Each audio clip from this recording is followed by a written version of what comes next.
fellow readers of Every Word, and welcome to Every Word 365. I'm your host, Christina Munoz Madsen, and today we're reading 2 Corinthians 6 through 9. So as for today's reading, I was so excited to share my personal connection with 2 Corinthians that I didn't even share any background on the book. So here you go. 2 Corinthians 1:1 identifies the author of the book as the Apostle Paul, possibly along with Timothy. The book of 2 Corinthians was very likely written around AD 55 through 57. As for the purpose of the writing, the church in Corinth began in AD 52 when Paul visited there on his second missionary journey. It was then that he stayed 1.5 years, the first time he was allowed to stay in one place as long as he wished. A record of this visit and the establishment of the church is found in Acts 18, 1 through 18. In his second letter to the Corinthians, Paul expresses his relief and joy that the Corinthians had received his severe letter, now lost, in a positive manner. That letter addressed issues that were tearing the church apart, primarily the arrival of the self-styled or false apostles who were assaulting Paul's character, sowing discord among the believers, and teaching false doctrine. They appear to have questioned his veracity, his speaking ability, and his unwillingness to accept support from the church at Corinth. There were also some people who had not repented of their licentious behavior. Positively, Paul found the Corinthians had well received his severe letter.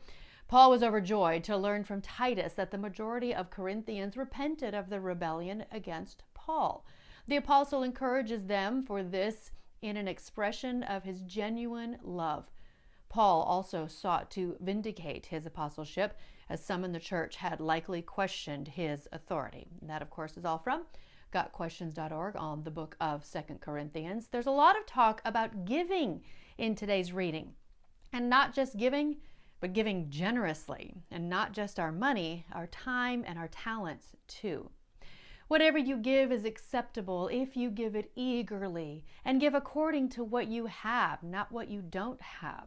Of course, I don't mean your giving should make life easy for others and hard for yourselves. I only mean that there should be some equality. Right now you have plenty and can help those who are in need. Later, they will have plenty and can share with you when you need it. In this way, things will be equal. That's 2 Corinthians 8:12 through 14. Remember this, a farmer who plants only a few seeds will get a small crop, but the one who plants generously will get a generous crop.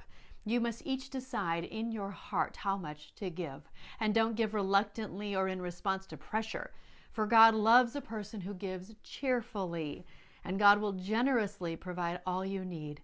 Then you will always have everything you need and plenty left over to share with others. That is 2 Corinthians 9, 6 through 8. If you struggle with tithing and or how much and or how often and or to where, please read today's readings closely. Lots of good wisdom and advice. And in the bold print today, all we can really take with us is what we have given away. Really think about that. It's that old saying, you can't take it with you. Tomorrow is 2 Corinthians 10 through 13. Happy reading!